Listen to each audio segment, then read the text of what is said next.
आप सभी को आंवला नवमी की ढेर सारी शुभकामनाएं। आप सभी का दिन शुभ और मंगलमय हो। भगवान श्री हरि की कृपा आप सभी भक्तजनों पर बनी रहे। आज आप सभी सुनेंगे आंवला नवमी की व्रत कथा। एक राजा था, उसका प्रण था।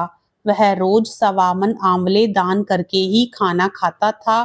इससे उसका नाम आंवलिया राजा पड़ गया। एक दिन उसके बेटे बहू ने सोचा कि राजा इतने सारे आंवले रोजाना दान करते हैं, इस प्रकार तो एक दिन सारा खजाना खाली हो जाएगा। इसलिए बेटे ने राजा से कहा कि उसे इस तरह से दान करना बंद कर देना चाहिए। बेटे की बात सुनकर राजा को बहुत दुख हुआ और राजा रानी महल छोड़कर बियाबान जंगल में जाकर बैठ गए। राजा रानी आंवला दान नहीं कर पाए और प्रण के कारण कुछ खाया नहीं। जब भूखे प्यासे 7 दिन हो गए, तब भगवान ने सोचा कि यदि मैंने इसका प्रण नहीं रखा और इसका सत नहीं रखा तो विश्वास चला जाएगा।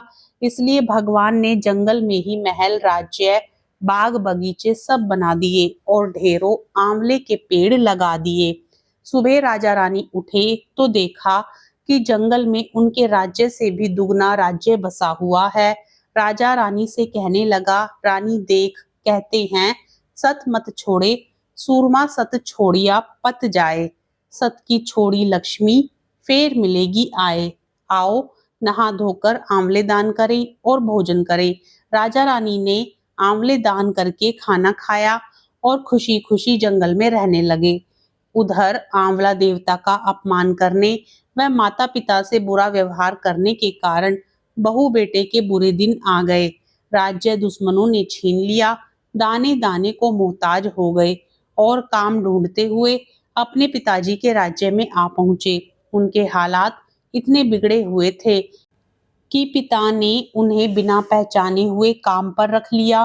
बेटे बहू सोच भी नहीं सकते थे कि उनके माता पिता इतने बड़े राज्य के मालिक भी हो सकते हैं। सो उन्होंने भी अपने माता पिता को नहीं पहचाना। एक दिन बहू ने सास के बाल गूंथते समय उनकी पीठ पर मस्सा देखा। उसे यह सोचकर रोना आने लगा कि ऐसा मस्सा मेरी सास के भी था।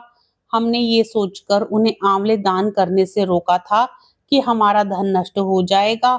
आज वे लोग न जाने कहाँ होंगे। यह सोचकर बहू को रोना आने लगा और आंसू टपक टपक कर सास की पीठ पर गिरने लगे। रानी ने तुरंत पलटकर देखा और पूछा, तू क्यों रो रही है? उसने बताया, आपकी पीठ जैसा मस्सा मेरी सास की पीठ पर भी था।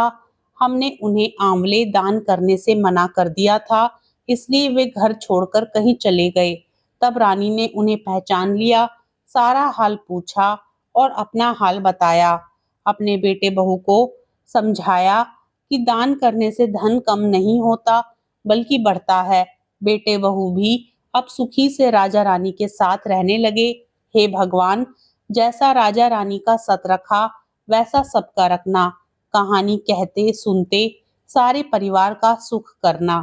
प्रेम से बोलिए आंवला देवता की जय। श्री हरि विष्णु भगवान की जय।